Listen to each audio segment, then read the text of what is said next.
Hello, and welcome to GM Prep for Blades in the Dark. I think this is episode 7 of this very exciting show where I discuss my Blades in the Dark game, what's going to happen, what I thought was going to happen, what I wish had happened, etc., etc. Um, right off the top, there's going to be spoilers for all the other episodes, so if you haven't watched previous episodes and you don't want to know what's going on here, you probably should stop watching because I'm going to talk about all that stuff. The second point of business is this is a pre-recorded episode. Normally I do these live on Twitch, but I had Christmas shit to do last Thursday when I normally do this, and I couldn't do it at the normal time, and then that just everything exploded after that, and I wasn't able to get around to doing it ever.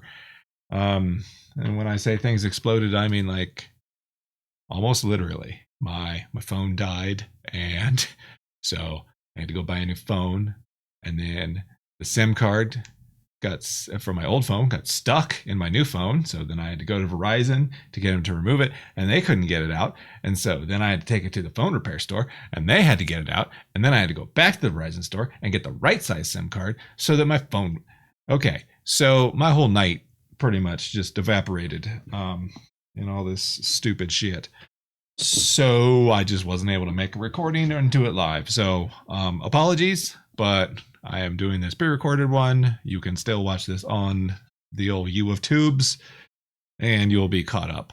I might change the week that I do this because I realized that since I changed the game to Saturday, I started doing this like the Thursday before. But then I realized that I'm usually not able to upload the video before Saturday, usually, schedule permitting.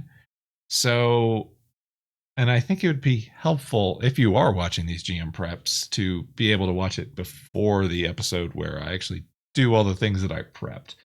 So I'm going to try to actually probably switch weeks that this is. It'll still be on Thursday, this show, but I'll try to do it the week before. I'll keep you informed on the Twitter about when that will be if you want to join me live. That'll be exciting for you.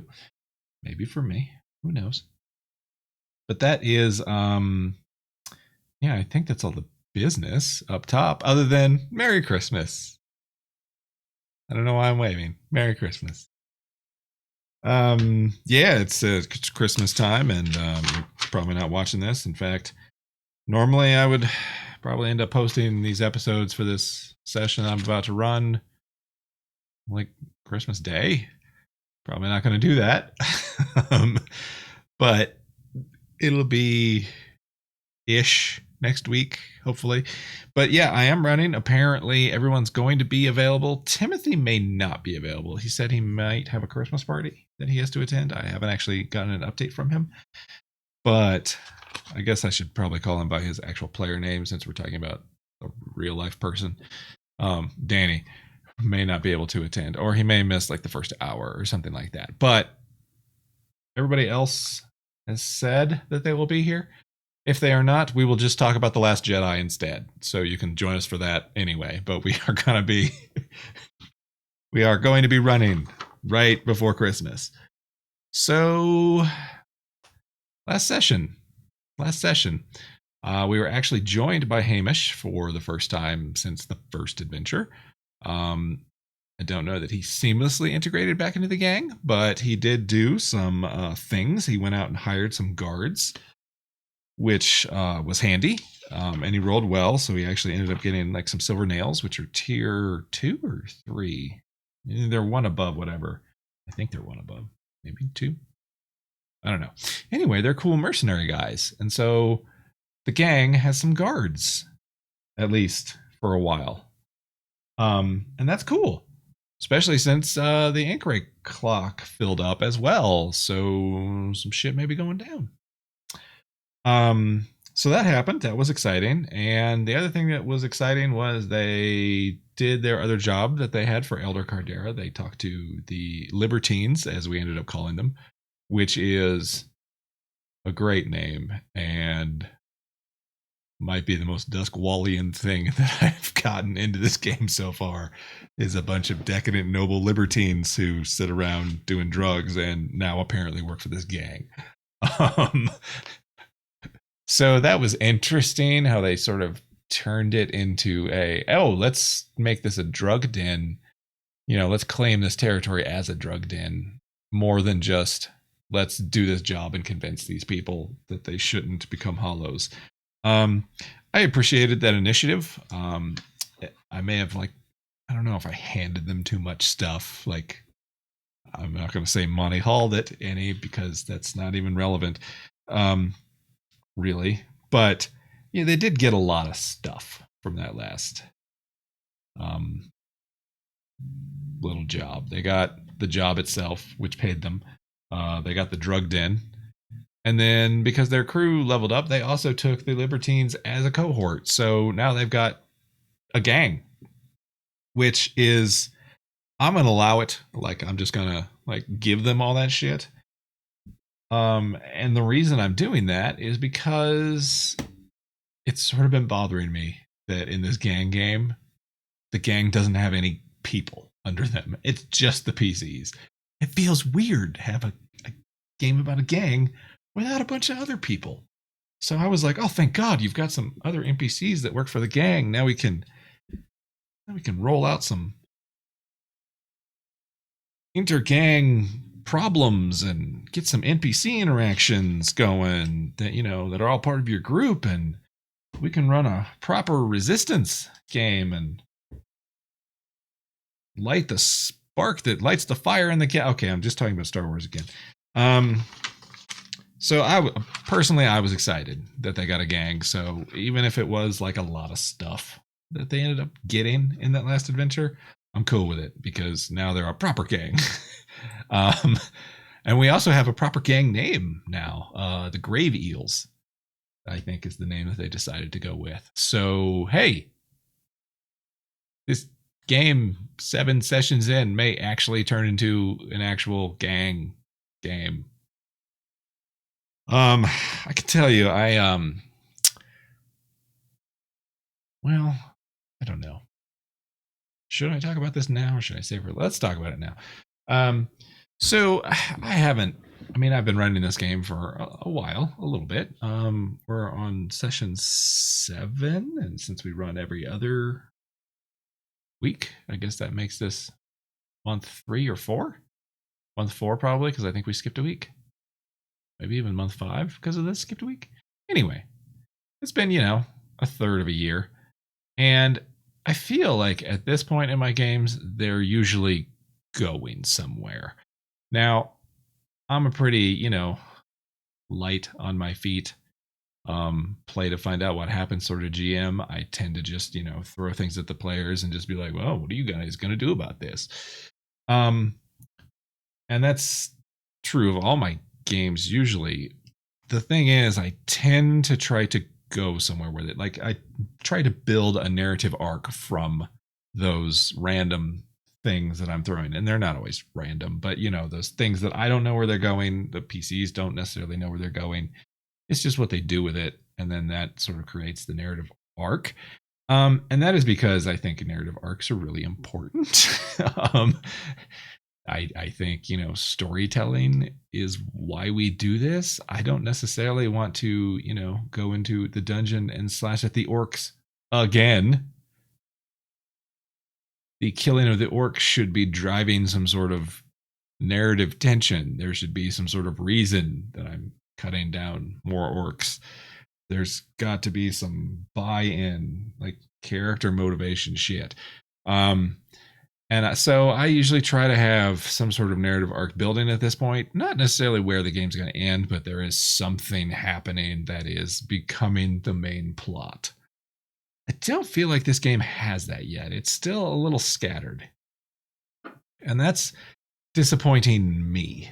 I don't know if it's upsetting anybody else in the game or they're just happy to have random adventure after random adventure. But at this point in the game, I like to be going somewhere. The main reason, as I mentioned, was again that sort of I want an arc in the story. I want rising action and a big climax and then some denouement. I want all those things because I also sort of believe in running short games. Shorter, I will say. I mean, this one's already been going on 3 months. I would say most of my games are 10 to 12 episodes in length. Episodes, kind of a nebulous term. Multiple sessions can cover one episode. It's a little vague sometimes. But, I tend to think in current modern TV standards, you're going to have a 10 to 13 episode season, and then it's over. I tend to like to run role playing games that way. I don't want to keep doing the same thing. There's so many cool role playing games to play. Let's not just play one for the rest of our lives. Let's play them all. Let's play them all. So, all that to say,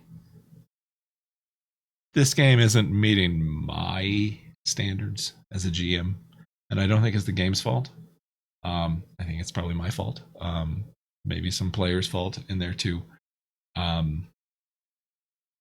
All that to say, I want to be pushing towards that narrative arc. I want to be pushing towards that main plot point. The issue I'm currently having with that is, one, it sort of develops slowly. And two is, I'm not sure where that main plot arc is yet in this game. I've got some ideas. Obviously, I built in a whole bunch of stuff about, the Circle of the Flame and the Path of Echoes and Lord Pendrain and Elstera. I mean, they're all obviously obvious markers for that plot, but I'm flexible as to which way that plot goes, like what the plot actually turns out to be. I just imagined it would involve those people. And they're all there, and they're all still doing their stuff. It just hasn't really coalesced into a thing yet.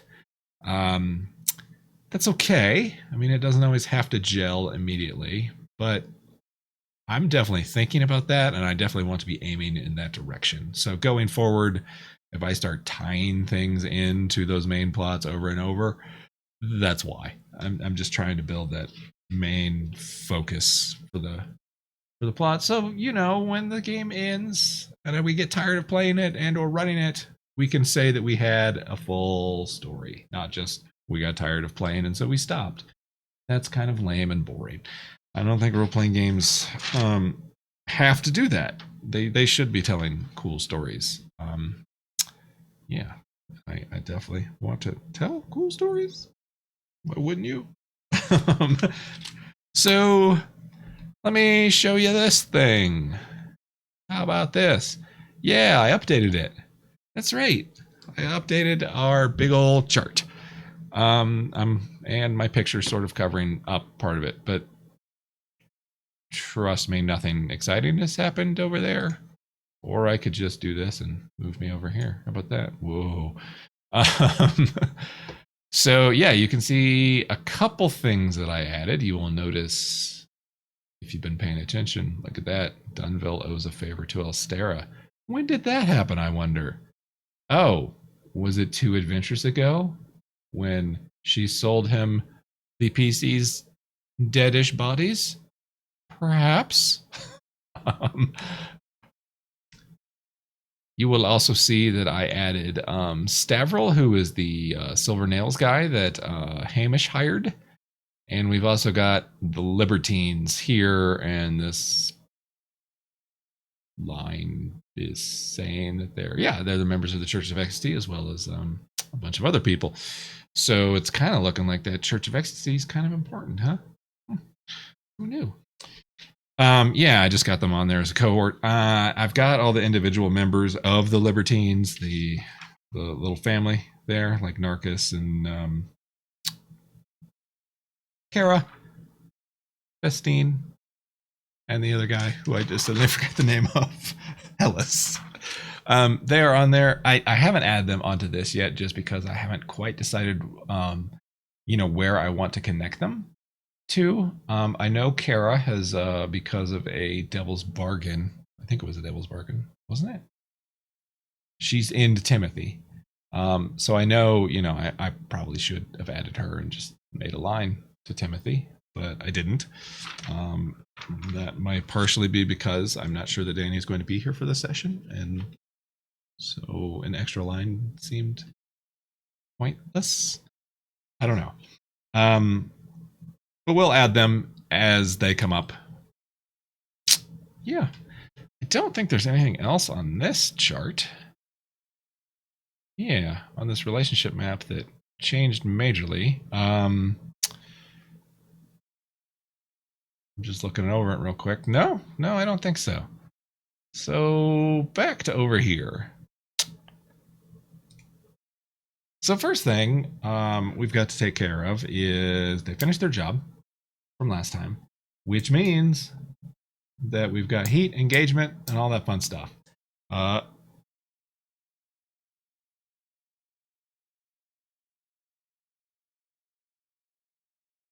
Okay. Oh, there it is. I was going to say, I wrote this in my notes. This is actually something I was interesting. I actually rolled all this stuff up. Normally, I roll it during these GM prep sessions. I rolled all this stuff up during our last session. There was a point when they were still trying to decide what they wanted to do, which job they wanted to do. There were several plans thrown out there. But as they were throwing plans out, I was rolling dice back here, looking at the random charts in the book and figuring out exactly, what was going to happen. I ended up not using any of that stuff because they went back to the, dealing with the Mictors and Ella Cardera and the Libertines, as they are now known, which was stuff I'd already planned out. But there was a time during that session where they were thinking about doing something else, and I was like, well, shit, I better come up with something. So I rolled a bunch of engagement rolls, and I rolled a couple random jobs and stuff and just wrote them down. So I really, what I'm going to do now is just sort of expand upon what I rolled and talked about. But believe me, this was all randomly rolled, or don't believe me, whatever. It was all randomly rolled, and I just sort of filled in the details as I've been thinking about it. I will share them with you now. So the particular engagement that I rolled was that someone in their crew flipped. That was because of their heat level and something else. No, I guess that was it. Yeah, it was their heat level. Now, okay, I know what I'm thinking of, what the other thing was coming from. By the way, I realized a rule I was doing wrong. Who knew? Did you know that you roll their tier when you make entanglement rolls? Well, at least that's what I thought the rule was. No, it turns out you actually roll their wanted level if they have it. They don't have any wanted level, so actually I should have been rolling 2 dice, taking the lowest. I've been rolling, I think, 1 die and just taking it. But I realized that mistake. Whoops. Doesn't make a huge difference. But yeah, the entanglement roll is tied to wanted level, not tier. Just going forward. So yeah, I rolled flipped. And so I think what I'm going to do is I'm actually going to take their informants away from them again. Or not again, but these informants just keep switching loyalties. They're not good people, apparently. They're not very loyal. So yeah, I think that'll probably come up. That's the entanglement. Let's see. Oh, what the other thing that happened was, of course, the ink rakes finished their little clock. So what does that mean? Not sure. What it means in the short term is obviously the ink rakes are going to write up a startling expose on the PCs. And I think the way that's gonna express itself in the game is actually just a very simple mechanic that's already there. Wanted levels. Now you know why I found out that rule, because I was reading the wanted rules today. Yeah, I think I'm just gonna give them a wanted level because that's sort of what it represents, is like public heat. And I know I used the word heat, which is another game mechanic, but I didn't necessarily mean heat, but public scrutiny, I guess, maybe. When the Bluecoats finally do arrest these people, an example must be made. It was in the paper, for God's sakes. They're not just gonna brush it under the rug. They're gonna, traipse them out in front of the public and say, hey, you remember this article that you read 14 months ago? We did something about it. You know, it's a public relations thing for the Bluecoats at this point. So that's why I think wanted level makes sense. It's not necessarily the crimes that they have been committing, it's just that the crimes they've been committing are now in the public eye and under scrutiny, and the Bluecoats need to make some sort of response, I think. So I think I've got some other things, you know, sort of tied in, like story wise with that, but essentially, I think it's just going to be a wanted level. I think that's all the pre stuff that needs to happen. I did roll up a another job that LaRose may offer them, just depending on what they want to do. I do have that available. They were complaining last time that they were running low on money and stuff, and who knows whether they will actually get any money or not. But I thought I would, and I actually rolled this during the session last time, was because they were complaining about the lack of money. I was like, well, I better have like an outside job available if they want it. So I do have a job from LaRose. It's to rob or strong arm some people. So thinking about that narrative arc structure that I want to build in, I sort of did aim it at some of the elements that have already been introduced, to retie that in, to make a thematic note, as George Lucas would say, as I go back to Star Wars. So I think it's going to involve Sister Thorn, and it might involve the Church of... God. Keep doing that, Church of the Flame. Cult of the Flame. What the... Now I can't remember the name of the stupid church. The Path of... Church of Ecstasy. Circle of Flame. Why are these things confusing to me? 4 months later. I don't know. It might involve a Circle of Flame. That's all I'm saying. Yeah, so I've got that job. We've got the other events that are happening. I have a serious complication that was rolled last time that I didn't introduce at the time. And I don't know if there's anything to discuss there, but what happened was, you know, he made the roll. It was actually Timothy, I believe, who made the roll, and he succeeded, but there was a complication, and it was already like their third complication with getting the Libertines to work for them. And I just ran out of ideas, like, of how to complicate that conversation. So I just sort of held it as a complication I will introduce later.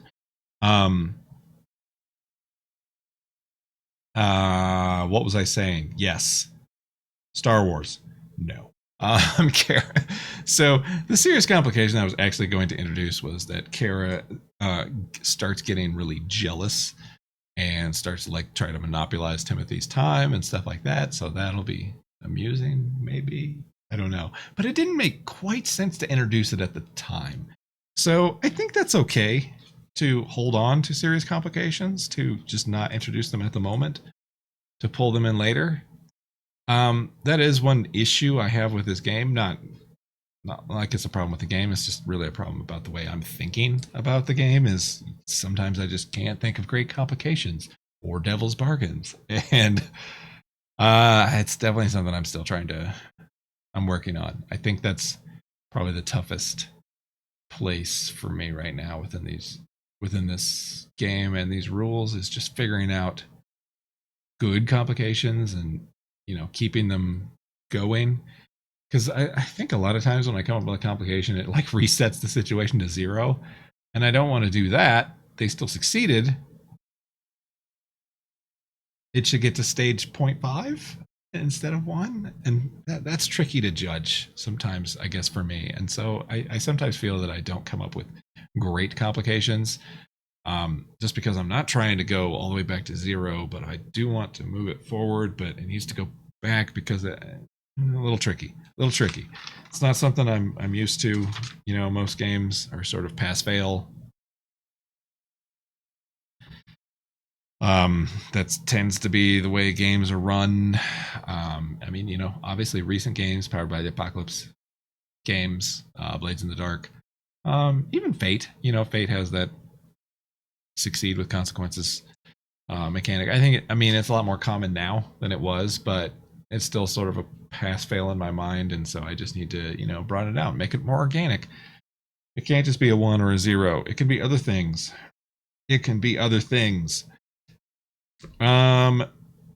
So, one more thing. The other deal with the Ink Rakes, of course, writing up their story is um that the gang, the Greyveils, to use their proper moniker, do have some enemies, some other rival gangs. Bazo Baz and the Lamplax are not friends with Timothy in particular. They're really not friends with the gang after they stole their infirmary, so you might expect to see some retribution there. And then, of course, the Red Sashes have always been there in the background, and now they know where the PCs live, so that could be bad too. Um, so I think we've got a couple ways to go. We've got a couple jobs. We've got some. We're going into downtime at the start of this, so I don't know how fast we'll get through that. How much stuff will happen. We did actually do downtime last time, and I was surprised actually that Hamish did it as quickly as he did. Just because he did like training, and I think he hired the guards. Just because that is an opportunity to, you know, get into some more of the character role playing, and I know his player likes to do that. I was expecting maybe a few. He was going to try to throw in some of his NPCs into the game, which is totally cool. They're sitting there ready to go. I may actually introduce a couple of his NPCs this session because I know he likes to interact with them. And so we'll just see if his downtime is a little more. I hate to use the word narrative again, but if it's a little more, you know, character driven, I guess. And just know that I am trying to not wrap up the game, but I am definitely trying to aim it somewhere. It needs to be aimed at something. It's not just an aimless wander around the world of Duskball. As fascinating as that is, it should be going somewhere so that we can have a proper payoff so that we can play another cool game in the future. I don't have any plans on quitting this game. You know, I'm not like, oh God, so tired of it. You know, nothing like that. I like to have, you know, a focus. I don't just like to wander around and roll up random encounters and see what happens. We should be playing for story, right? I don't know. At least that's the way I feel. Let's play for some story. Yeah, I think that's it. This episode ended up being 30 minutes again. I don't know how I talk for 30 minutes every time about this. I always sit down and say, well, I only have 2 things written on my piece of paper. This won't take long. And then I talk for half an hour. I guess I like to talk. Yeah, so have a Merry Christmas, I guess. I don't know when this will actually post, whether it'll be before Christmas or after, but that is my message to you. Peace and goodwill to all, and blah blah blah, blah blah blah, blah blah blah, blah blah blah blah.